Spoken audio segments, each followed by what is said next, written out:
All right, check, check, check. Hey, everybody, it is Wayne with Ugly Mug Marketing. Thank you so much for your patience, those of you who have been here on our page waiting. As technology happens to work or doesn't work sometimes, when you expect it to work, it doesn't. And so we've been here battling back and forth, trying to get this going and found a workaround. So today I'm excited to have with us on Facebook, Tance Hughes. Tance is the founder, CEO, president, all those titles of a company based in Vidalia, Louisiana, Southern Designs. And under that company, Southern Designs, they actually have several companies and they literally ship products all across the United States. For the past 3 years, they've been named to the Inc. 5000. And I think every time they've been in the top 500.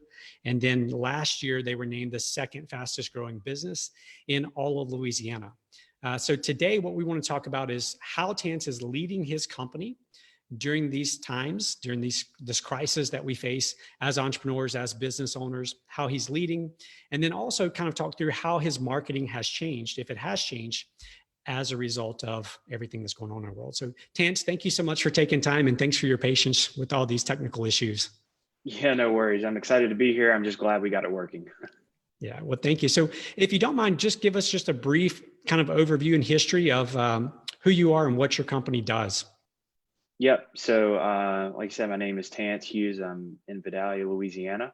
My company, Southern Designs, is a family business. We celebrated our 12th year of existence back in October. So we're about 12 and a half years old now. We actually started as a screen printing business, printing apparel, t-shirts, things like that. And then we pivoted about 5-6 years into the business into a manufacturing company and slowly shifted our entire business model into that. And of course, now we're an e-commerce company, but also manufacturing our products at the same time. And we've over time diversified not only into metal wall decor, but also peel and stick wallpaper and decorative map products. So yeah, that's a brief history of our company.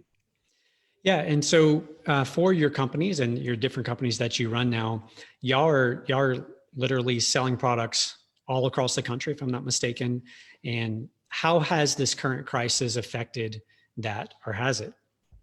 Yeah, so we actually sell internationally. We sell into Canada, into England, Australia, and then a few random orders to other countries, but it is mostly the US and Canada. But actually, we were having a slower couple of weeks at the first part of March, and kind of you were hearing about COVID-19, but it wasn't, shutting our country down in that moment, end of February, 1st of March.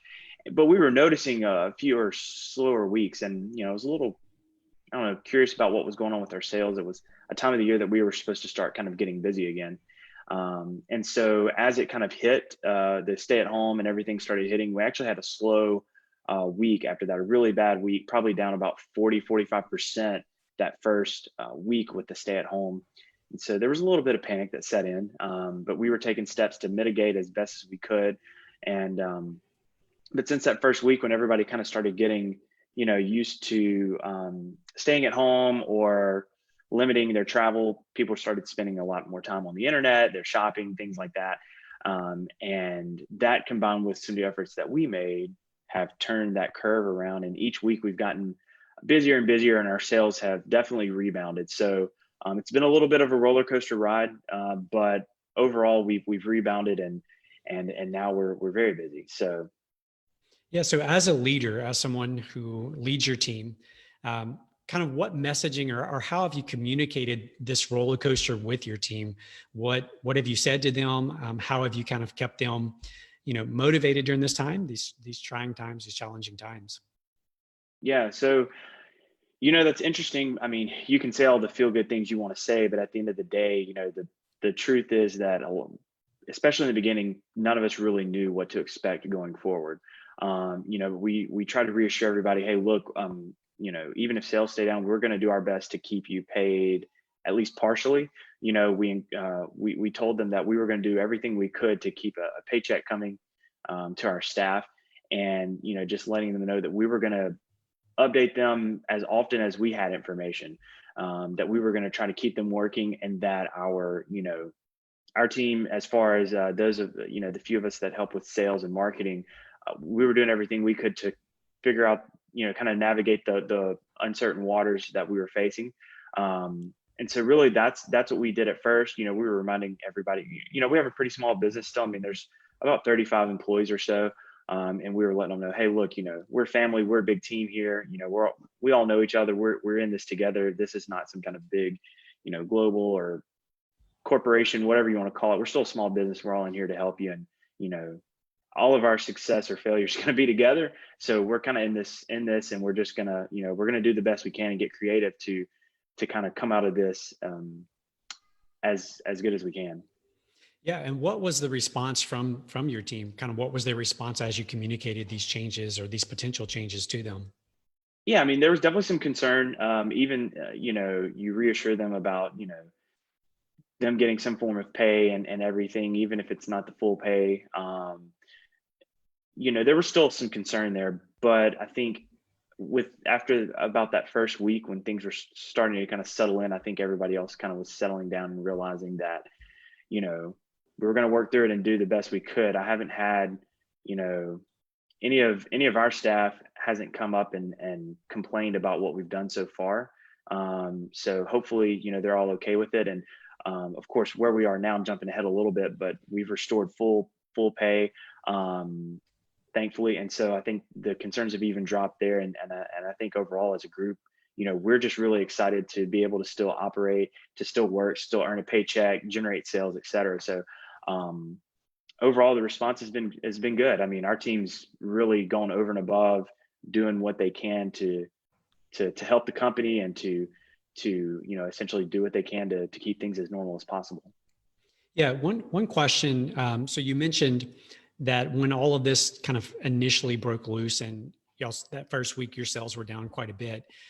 For you as a leader, how do you cope with that? So how do you deal with the fact that sales are going along fine, and then the next week I think you said you had like a 45% decrease in sales? How do you personally as a leader cope with that, deal with that, and internalize that? So it's difficult. Even if you are nervous about a situation, you don't necessarily always want to show that. I mean, you want to be honest and upfront with everybody, but you still don't want to show that panic, because then when you panic, that's going to instill panic in everybody else. And so the best thing you can do is, of course, remain calm, but yes, internalizing and dealing with that myself. For me, I enjoy what I do. I love work. I love entrepreneurship. So for me, it was immediately to start thinking, okay, if I don't like the situation I'm in now, if I don't like what I'm facing, what am I going to do about it?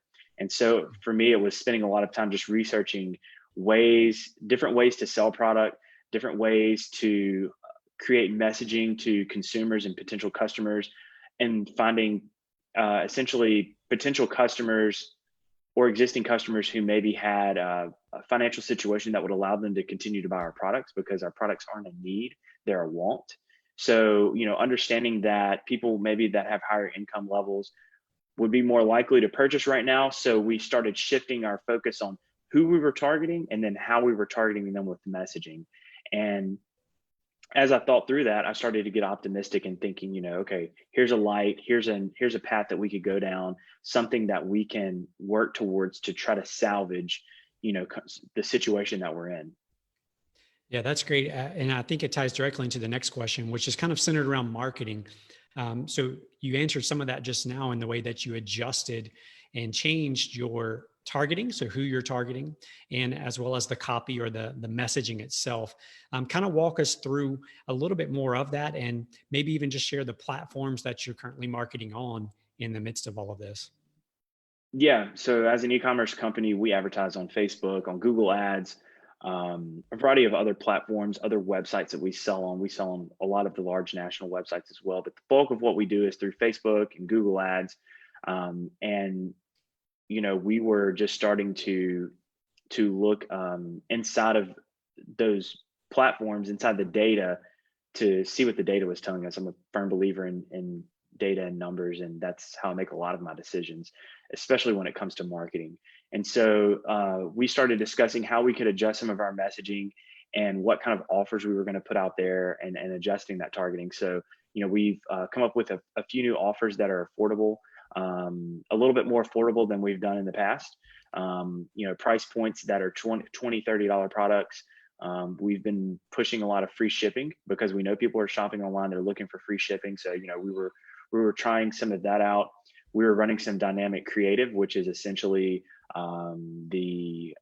you can put in different types of copy, different headlines, different text, different descriptions. And we were testing and seeing which of those messages were resonating the most with the public.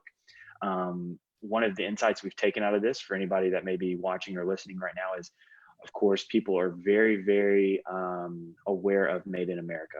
And so the fact that our products are all made in the US is something that's essentially a strong selling point right now. I think Made in America always has been, but especially now, we're getting lots of comments and messages. Hey, is this made in America? Where are you making your product? Where's it shipped from, et cetera? And, we're telling everybody, hey, look, it's made in Louisiana. It's shipped from Louisiana.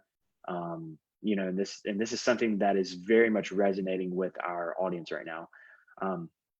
So as we've learned a few more insights similar to that one, we've come to adjust the messaging accordingly, and then we're scaling that messaging with our efforts. Yeah. So the key takeaway, I think, for everyone listening to this is the fact that, once you started seeing the decline in sales, that you didn't just keep pouring more water on it, hoping that it would magically change, that you actually were very proactive. You went in and it made the adjustments necessary so that you could, hopefully recapture some of that market share, some of those sales that you were losing. As it relates to platforms, I know that you and I have talked a bit in the past about Facebook, and just recently we've talked about how inexpensive ads have become on Facebook in terms of cost per 1,000 impressions, et cetera. From your end, what are you seeing in terms of ad costs right now on the social platforms?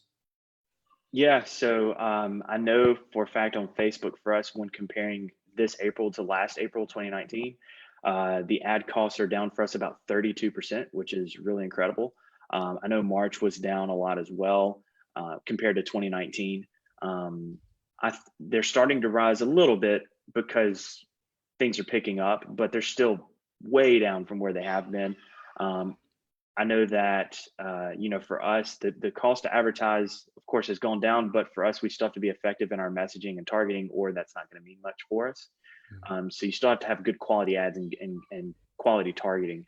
But in essence, from what I'm seeing, it's about as cheap to advertise right now on Facebook as it has been in 5 years, since 2016. So we're seeing historically low numbers. Not that the history of Facebook is that old, but for Facebook's history, this is a very opportune time to take advantage of the low cost. The inventory's up. I mean, people are online so much more, and a lot of advertisers have scaled back or shut their ads off completely. So it's an auction system. So you're finding just really cheap inventory to get your messaging out right now. Yeah, no, absolutely. And we're seeing the same thing on our end. We're saying it's been about 6 years since we've seen rates where they currently are. But you brought up a very important and very, very, I think, valid point for everyone watching this on Facebook. And it's this, that although ad cost is way down on social media platforms, doing what you've been doing in the past doesn't necessarily mean you're going to be more effective now. It just means you're going to reach more people. So if your messaging is ineffective and was ineffective before the ad costs dropped so much, you're now just reaching more people with ineffective ads. So whether that's through the copy that you're writing or through the targeting that you're doing. So now is, for those of you who still haven't figured out Facebook marketing, now is a great time to experiment because ad costs are so low. You are able to get your message out there in front of so many people at a fraction of the cost of what it would have cost you, literally a month or 2 months ago, something like that. Tance, as we wrap up, any closing thoughts to those watching this on Facebook, business owners, entrepreneurs out there, as they're trying to navigate these uncertain times and these challenging times for so many out there? Any final thoughts?